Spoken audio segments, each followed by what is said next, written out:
frankincense, one of the gifts given by the three wise men to the newborn Christ. As rare and as precious as gold, its smoke was thought to have divine powers that directly connected man to his God.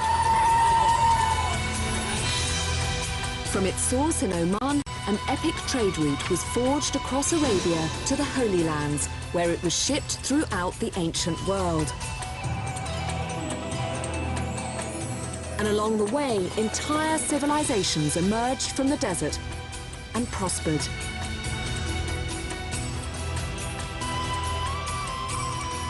Now, 5,000 years after the frankincense trade began, I'm following in the footsteps of one of the great epic trade routes of ancient times.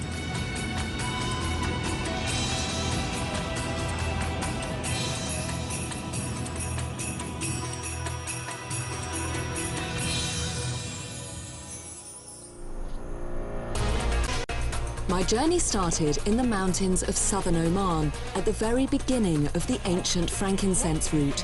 Here, trees are still tapped for the resin that brought immense wealth to generations of Arab traders. It's like diamonds.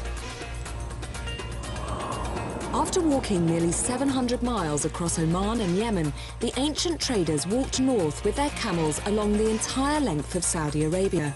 So I flew to the Saudi capital, Riyadh, where the next part of my journey begins. Only 100 years ago, Riyadh was little more than a village, insulated from the world by a vast ocean of sand. Now it's the world centre of the oil trade. Up until now, Riyadh, like the rest of Saudi, has been virtually closed off to the non-Muslim world, and I'm only allowed to travel accompanied by my official male chaperone, Dowie.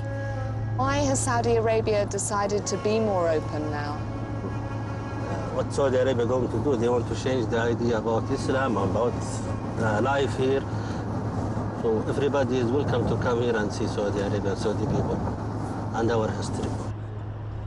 To introduce me to modern-day Saudi Arabia, Dowie is taking me to meet a member of the royal family, a prince with a passion for business.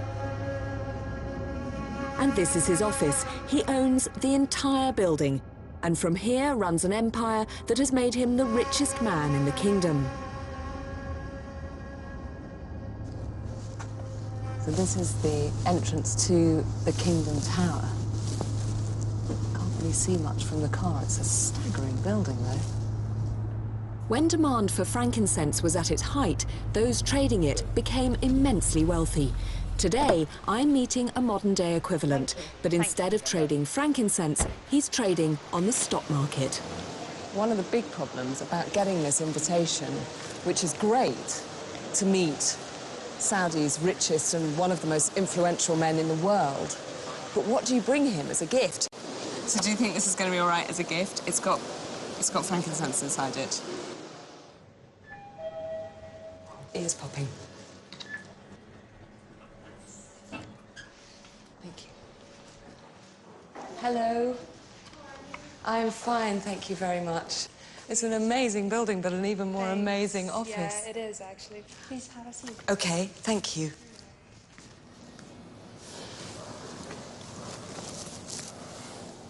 This is the man.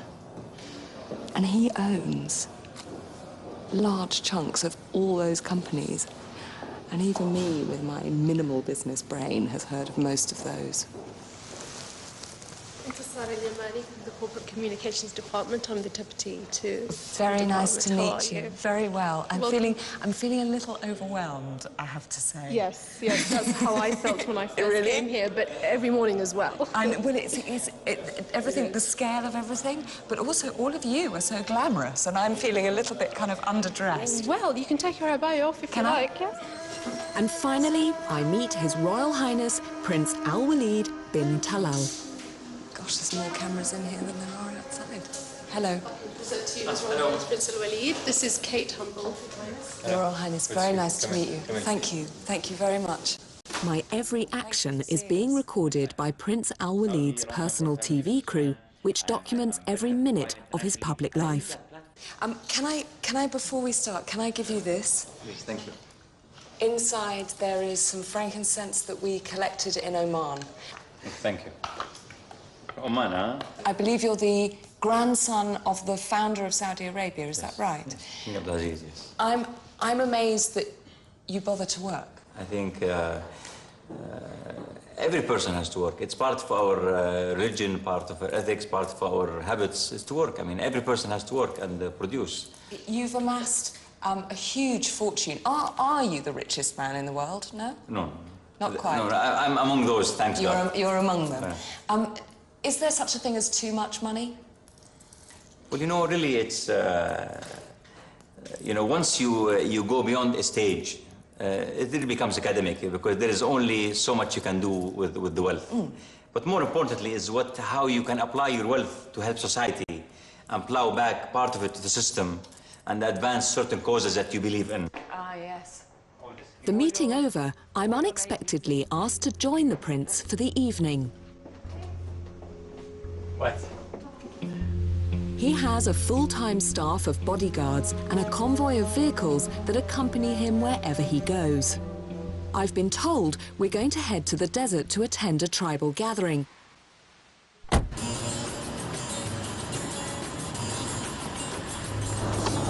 feel like I'm in a Bond film. What do you mean unsecure? We're in a cavalcade of these very kind of threatening-looking cars. I don't know whether they're bulletproof, but you suspect they are. I want to ask him, but at the moment he's clinching some multi-million-pound deal, I think. There's lots of big numbers being planted about.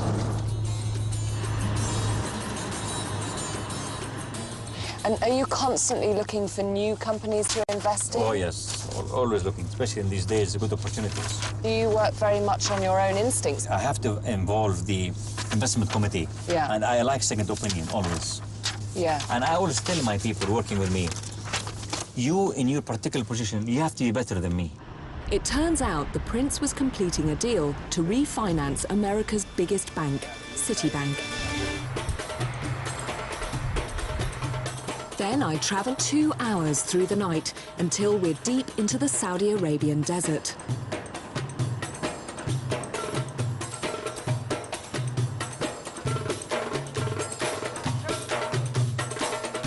Every month, the prince meets with local tribal leaders and their subjects in a traditional event called a majlis. As a welcome, each of the high-ranking guests is bathed in frankincense. They trap its sweet perfume in their clothing.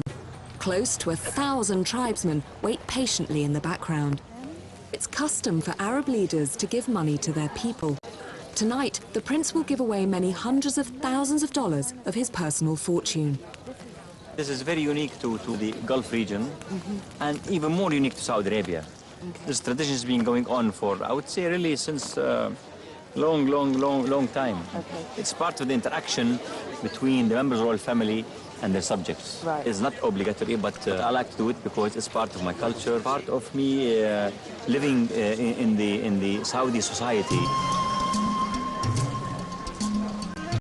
These tribesmen come from the region directly surrounding the prince's desert retreat. Some come just for themselves, some represent their entire family. Each has written his plea down on paper. So you've had requests for helping to pay a lease on a house? For this, for example, this guy says I have a lot of people and I want some money. So a big family and yes, he needs says help to help people. support. Five. Okay, yeah. The prince's personal assistant, Nala, is vetting requests. This is his first time to submit a request to His Highness, and his request, he doesn't have any job, so his request is only asking for a car. Do you have any idea how much money you've given away? How many? Tens of thousands of cars? And billions of dollars. Wow. وبيلعوض من الله ثم منك بسيارة. إن شاء الله. هي هذه بهالخيمة يواد. إن شاء الله. هذا تروح توفت يعني ماتت؟ أبد قبل. الله يرحمها. وياك. نبي العوض من الله ثم منك. Is he very happy? No, he said that my car, I need the car. He was saying, reiterating his request. Yeah, emphasizing it. Yeah. Actually, overemphasizing it. But he won't get penalised for that. He'll still never, get his car. Never. Okay. This has been going 25 years now. It's really Islam in practice. So is there a concept of heaven that you go to a special place if you've... No. I mean, this is, some people in the extreme Islam, they talk about these things, you know. I mean, a person does his duty and responsibility in the world, whether he's Muslim, Christian, or Jewish, and then God decides where to put him.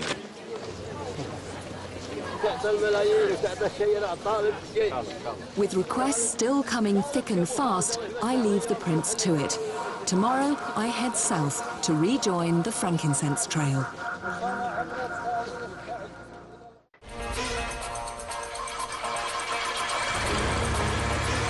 No roads connect Riyadh to the trail, so I've hitched a lift with Saudi's National Parks Authority. We have to cross one of the largest deserts in the world to get there. I'm heading south towards the Yemeni border to where the ancient frankincense traders entered what is now Saudi Arabian territory. Well, we've left Riyadh and we're heading south to rejoin the incense trail. The cameleers and indeed us have to cross an area called the Empty Quarter. It's a huge expanse of sand, the biggest sand sea in the world. This desert covers an area larger than France. Some of its dunes are over 1,000 feet tall. Makes you feel tiny. It's just totally insignificant being in a landscape of this sort of vastness.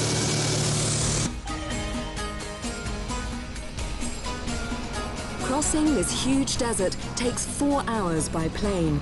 At the border, we return to the frankincense trail. Thank you again, Hamid. Thank you. مرحبا. مرحبا. هلا. السلام عليكم. عليكم السلام. كيف الحال؟ الحمد لله على السلامة. الحمد لله. كويس.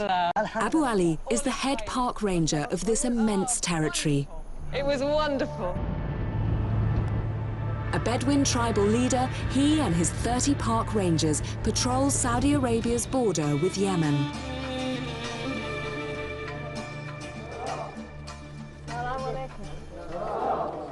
Salam. These Bedouin tribesmen have an intricate knowledge of the desert, which has enabled them to live for generations in one of the harshest environments on Earth.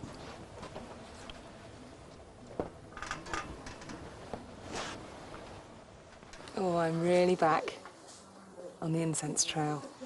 Shukran.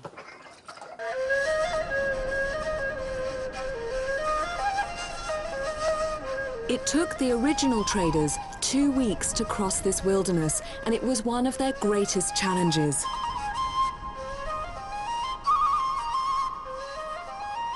To survive, they learnt to read the desert like a complex code for signs of food and water. Today, Abu Ali and his men use the same knowledge to track gun smugglers who work along the Yemeni border. Abu Ali can identify someone's footprint, just one man's footprint, from a whole mass of prints in the sand. From this point, the traders and their camel caravans faced a further 5 days of walking to reach the edge of the desert.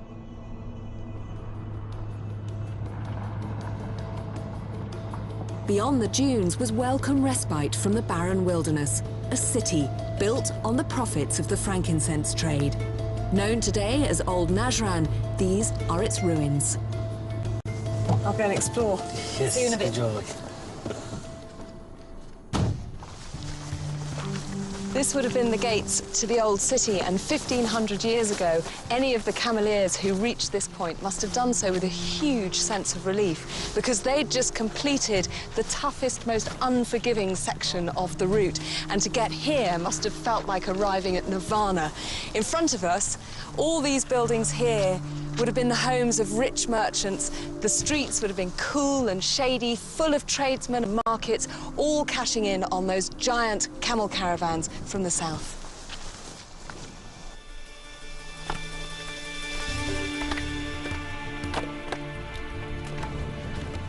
The city was built before the advent of Christianity and Islam, and ancient pagan symbols adorn many of the buildings.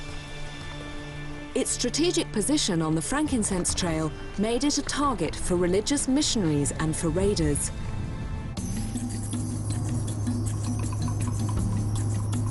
Just outside the ancient city are farming villages that are little changed since the time of the frankincense trade. It's like we're in a whole different country down here, isn't it? Yes. And when the camel caravans were travelling through this area, would they have seen this sort of architecture? Yes.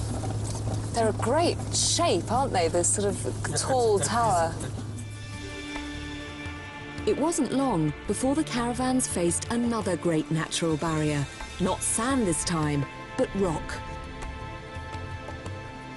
The Asir Mountains are Saudi Arabia's biggest mountain range, and finding a safe route through them presented a formidable challenge.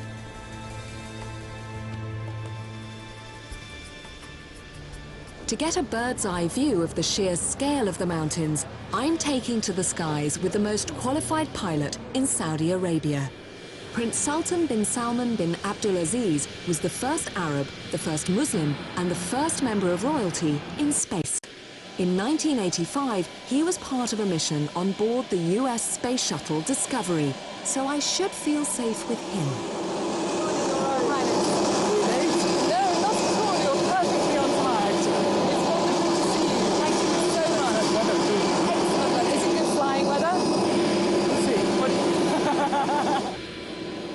There I was, thinking we would be going in the Prince's brand new private jet, and we walk straight past. To this. I've flown in tiny planes, I've flown in helicopters, but I've never flown in a glider. And although this one is state-of-the-art with a built-in propeller, frankly, I'm terrified. And I've never worn a parachute before, let alone used one. Like that? Like that? Yes. I'm very excited. I have to confess I am a little bit nervous. Me too. No, you're not supposed to say that.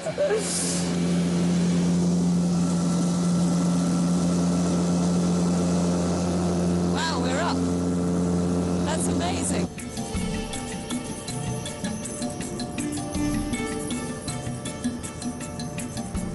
"2,000 feet up, the Prince decides to switch off the engine.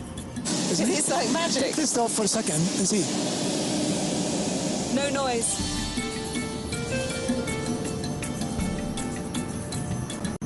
Many different routes were taken by the caravans through these notoriously rugged foothills.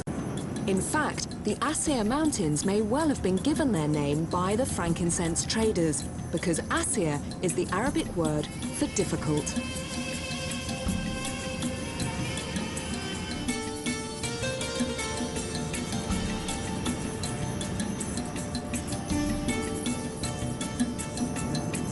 Soaring peacefully over the peaks and valleys was actually wonderful. Until the Prince decided to show me what a glider can really do. Oh, we're heading straight for the runway. You're insane. Oh, my God. Oh, I'm terrified. I hardly dare look. Ah! You're mad. I know we've only just met and I know you're Your Royal Highness, but...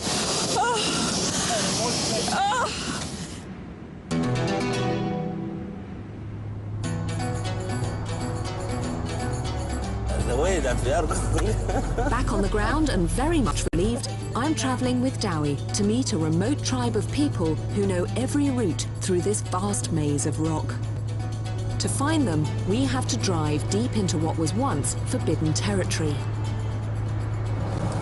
The area that we're driving through now is well known for being kind of quite far away from the influence of Riyadh. This is a big tribal area, and Dowie is taking me to meet one of the few tribes that has managed to hold on to its traditional dress and customs in Saudi Arabia. Until recently, the government has kept this region off limits to both foreign and Saudi travellers. Unlike the majority of tribes here, they've refused to integrate into Saudi society. Instead of being welcomed with frankincense smoke like elsewhere in Saudi, I'm met by a small boy with a big gun. You see this Right, boy? I'm going to watch myself around you. This was his machine gun with traditional dress. Okay, and he's proud of machine gun. How old is this كم boy? عمره؟ عمره 11. 11 years. 11 years old, and he has a machine gun. Is it very heavy? ثقيل عليك؟ لا ما ثقيل. Yeah, it's not heavy.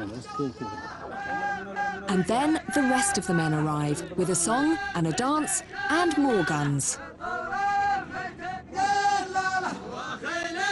It's amazing. They managed to look fierce and very elegant at the same time.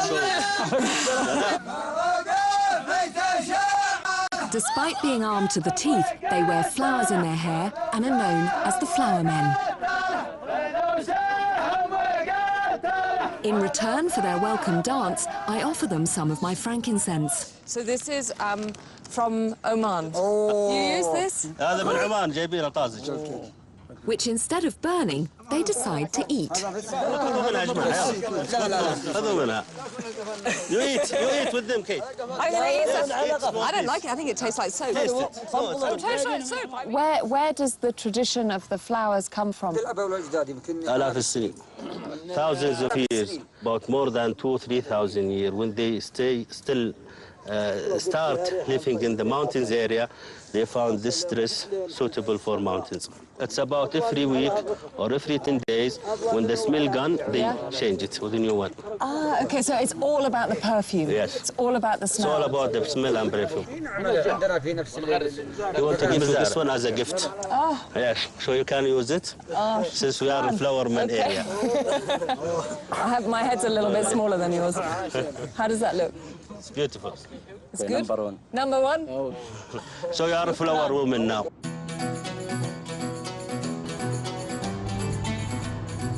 Once the frankincense traders made it through the foothills, they followed flatter ground north towards what is today the Muslim world's most important sacred site. Yeah. Ahead of us is the city of Mecca, the birthplace of the Holy Prophet Muhammad. But I can't go there, as the road signs make very clear. It's out of bounds for non-Muslims and forbidden by Saudi law. The traders walk directly from the Asir Mountains through Mecca on their journey north. We have to make a diversion 100 miles west to the city of Jeddah.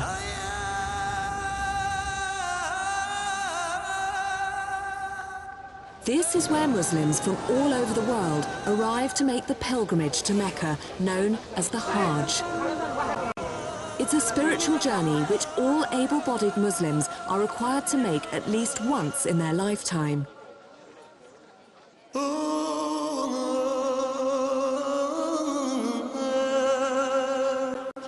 Today, around 3 million pilgrims come to Jeddah each year.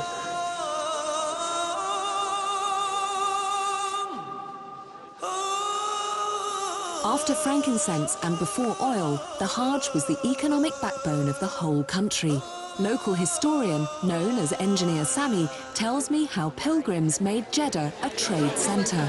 The pilgrims, when they come here for the Hajj, part of their journey is to trade, to bring things to sell and buy things, and this is been known for hundreds of years. Pilgrims travelled here from every corner of the globe, and over time, many of them stayed, making Jeddah today one of the most ethnically diverse cities in the Middle East. The pilgrims' exotic goods were their currency, and frankincense has always been in demand. Smell that. Yes. Frankincense everywhere. Yes. And for sale everywhere. Yes.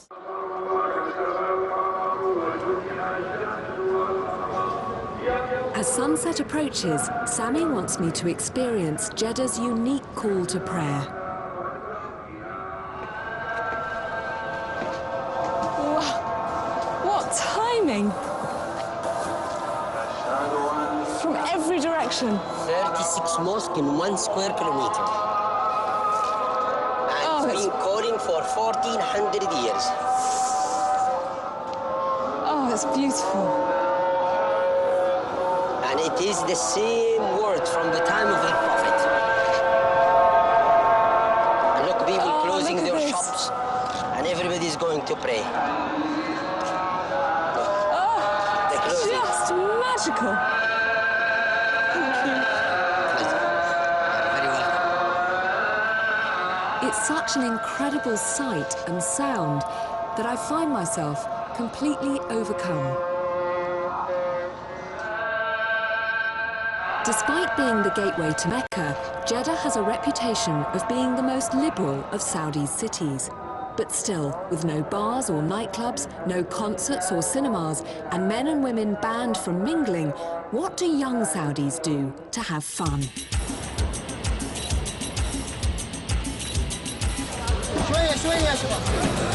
Well, this is what the boys do. They play with their cars. The average cost of these modified cars is around £40,000.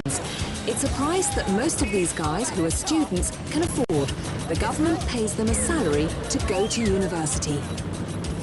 Well, of all the things that I didn't expect to see in Saudi Arabia, it was this.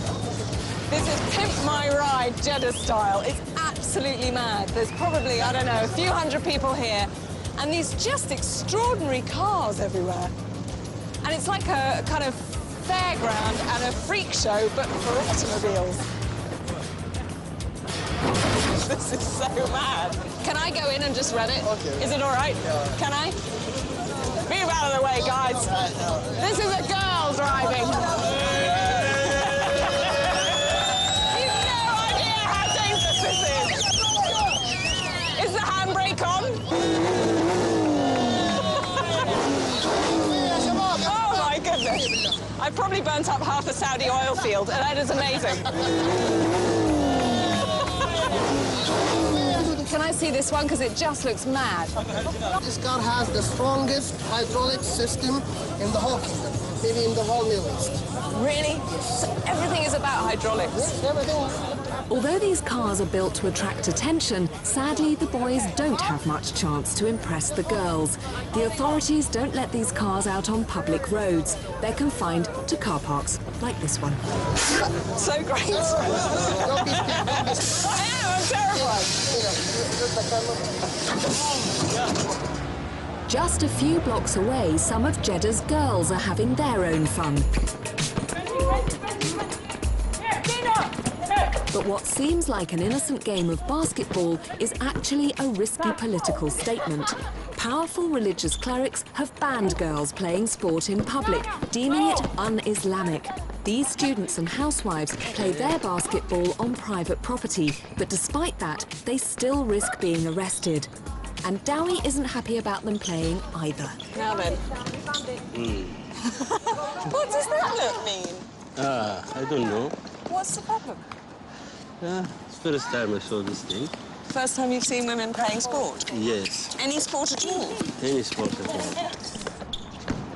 But does it say anything in the Quran about women not playing sport? No, there is nothing in the Quran saying women cannot play sport.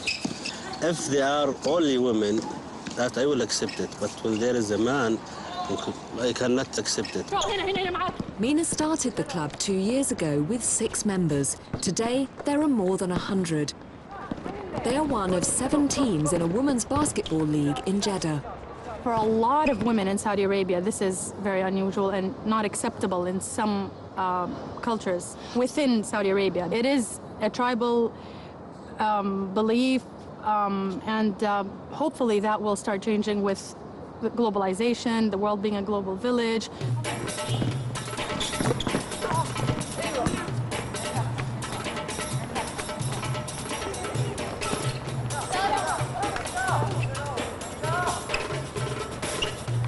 What if a female member of your tribe was a really good athlete, good enough to go and compete in the rest of the world? This depends on the family, about the family.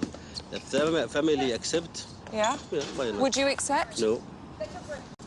Why? I can't understand. Why would you take someone's opportunity away? That's my way of life. Enjoy. Okay, in my tribe, you can't blame. I don't accept what you're saying. I can't.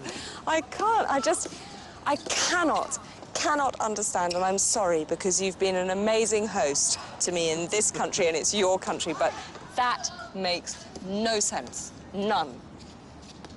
That's your way. I have my way also. Yeah.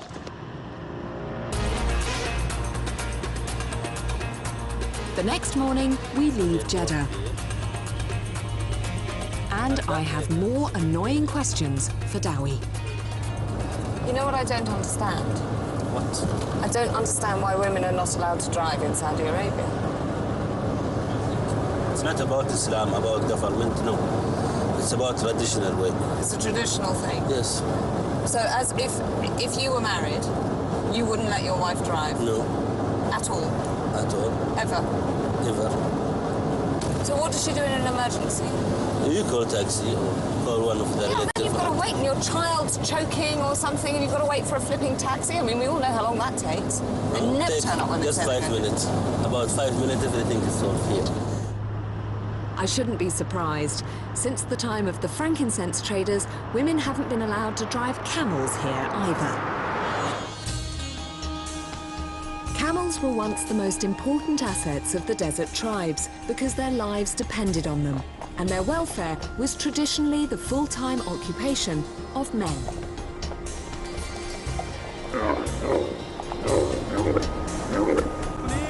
Prince Bandar is the head of the Wildlife and Conservation Department of Saudi Arabia.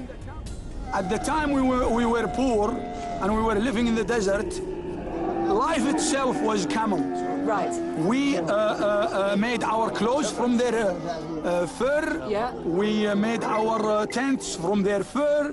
We ate their meat. We drank their milk. We rode them. We carried heavy stuff on them. We even use, excuse my language, their urine as a medicine.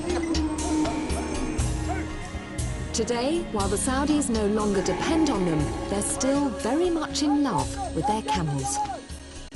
These are one of the best herds in the Kingdom of Saudi Arabia. Nova, this is Nova. Nova. This is Nova. My uncle favorite camel. How can and you tell them all apart? He feeds it. How can he? It's just they are like our children, our family. You could have 100 children and you will tell them apart. Really? Yes. And we depended on them in the past for everything in the desert. Now it is time for us to be to pay back what they have given us. Prince Bandar and his family are paying the camels back by investing in a breeding program to ensure that the finest specimens survive for future generations. This is one of the top camels in Saudi Arabia for this color. This one is absolutely at least 9.5 out of 10. This camel could be worth, you know, a couple of millions. That's about £500,000. This is one of the best stud camels in this color in Saudi Arabia. Now you see, fantastic looking camel. Is he dribbling because there are all these beautiful women around? Exactly. Because, well, he would not have no heart and no feeling if he did not get excited with all these beauties around, you know? The other animal the desert tribes of Saudi Arabia have relied upon for survival is the falcon. This is a Saker falcon, sadly now an endangered species, due in part to the illegal trapping of wild birds for the global falconry trade. They are part of the desert tradition, first of all, because of the necessity of catching food. A man with a good falcon can go on his camels or his horse and catch 4 or 5 birds, a few rabbits, and feed the whole group and the whole clan. But also I want to say something, that when the game birds fly and you release that falcon after them, you feel that your heart have grown wings and flown. It gave the owner a feeling that he is flying.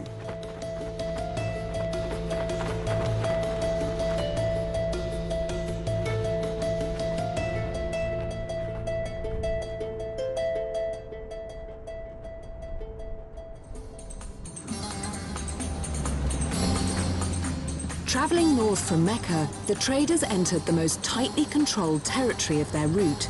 These deserts were ruled from an ancient city that was built into the rocks of the Hismar Mountains.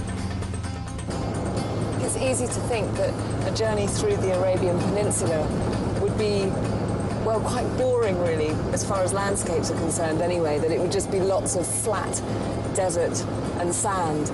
But it's been incredibly varied, and I think this landscape really takes the prize. It's so beautiful.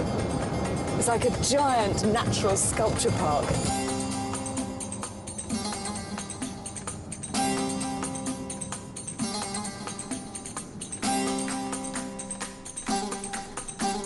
These are the ruins of Madin Salah.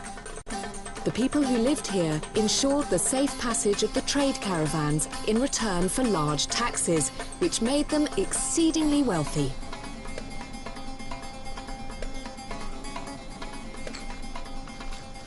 I think of all the places that I've visited so far along the incense trail, it's this one that offers the most tangible proof of just how influential those ancient trade routes were on the people living at the time. This plain here was once a vibrant city. It was established about 200 BC by a tribal group called the Nabateans, and their rise and fall almost exactly matches the height and decline of those overland trade routes. But as ever, it's not the houses of the living that tell the tale, but the houses of the dead.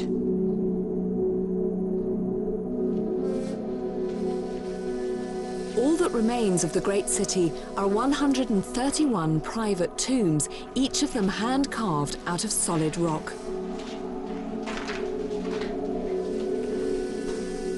Built for the families of the city's elite, their elaborate facades stand testament to the great wealth that frankincense brought to the region.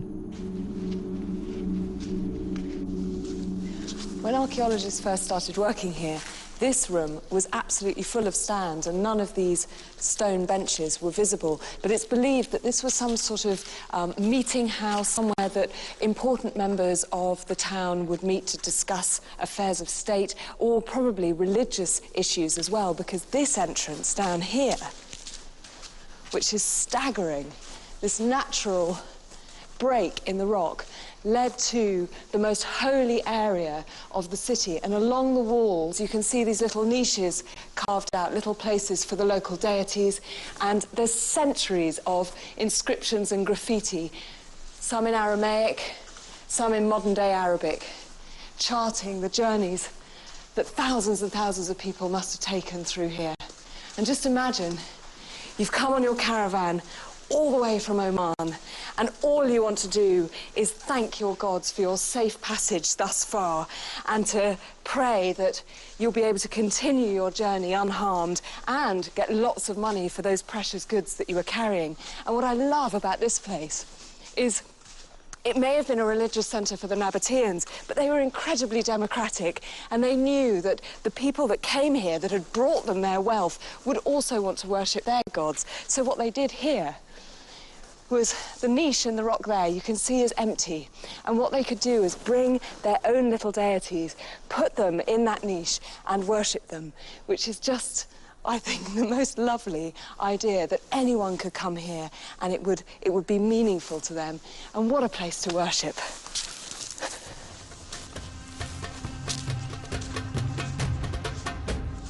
This desert utopia came to an end at around 100 years after the birth of Christ, when the overland trade route finally stopped being profitable. Frankincense that was once carried here by the ships of the desert began instead to be transported by ships at sea. The development of sea trade meant that merchant boats could sail along the length of the Red Sea in around 60 days, more than twice as fast as camels taking the overland route. The Saudi Arabian Coast Guard are granting me extraordinary access to see evidence of this sea trade route for myself. I'm joining Eric Mason, a professional diver who recently discovered an untouched and ancient shipwreck. With 35 years diving experience, he's one of the few with permission to explore Saudi's highly guarded and pristine reefs. So now they've stopped all shore diving Wow, that's only brilliant. escorted diving, yeah. Yeah. So they said if you can't respect the reef, then stay off it. So it's good for us. That's great. Good for us. That's conservation. Great. Yeah, brilliant. Reliable sea trade started along this coast when a fleet of Roman warships was sent here by Julius Caesar to protect merchants' boats from pirates. Soon, even the smallest of privately owned boats were able to make safe passage, and everything from cinnamon to pepper and, of course, frankincense sailed north towards the Roman Empire. We're heading 30 nautical miles offshore to explore what Eric thinks is one of many ancient merchant shipwrecks along the route. 2 hours offshore, we see waves breaking on a reef. Eric thinks the ancient merchant ship was sailing north when it hit this reef and sank. The remains of it still lie on the seabed. The Saudi Coast Guard have given me permission to dive with Eric, only according to their rules. Unsurprisingly, I'm forbidden from bringing anything to the surface and also from revealing the precise location of the wreck. Well, I have to say, diving in Saudi was not something I expected to be able to do. It's actually not something many people have done. I know, I'm so excited about it. Yeah, you should be. Yeah. Eric, to tie it up with our incense route, you know, something that you think of as being purely over land, but of course, it was the sea that took over. It really did. And to it see destroyed the evidence land of routes, that, in fact. Yeah. Yeah. And to see evidence of that is going to be amazing. No question. Simply because it hasn't been dived, people haven't been coming here. So we've been blessed. We've been blessed by paranoia. Okay.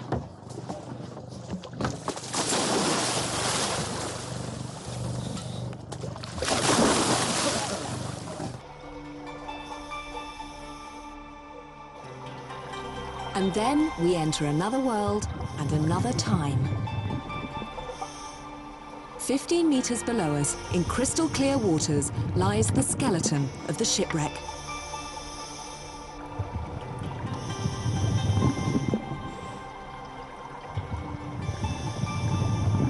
In front of us are the wooden beams of the ship poking out of the seabed. This is the remains of the top deck. The rest of the ship is buried deep in the sand.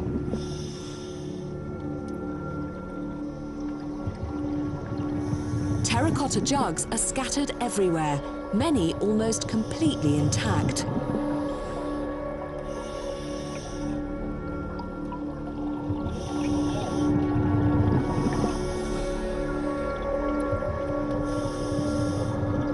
This is almost certainly only the second time this wreck has been dived, and none of these relics have been studied or dated.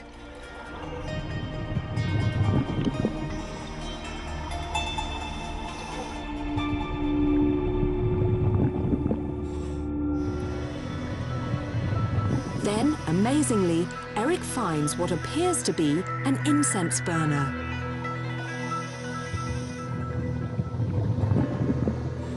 Its shape is exactly the same as the burners still in use today.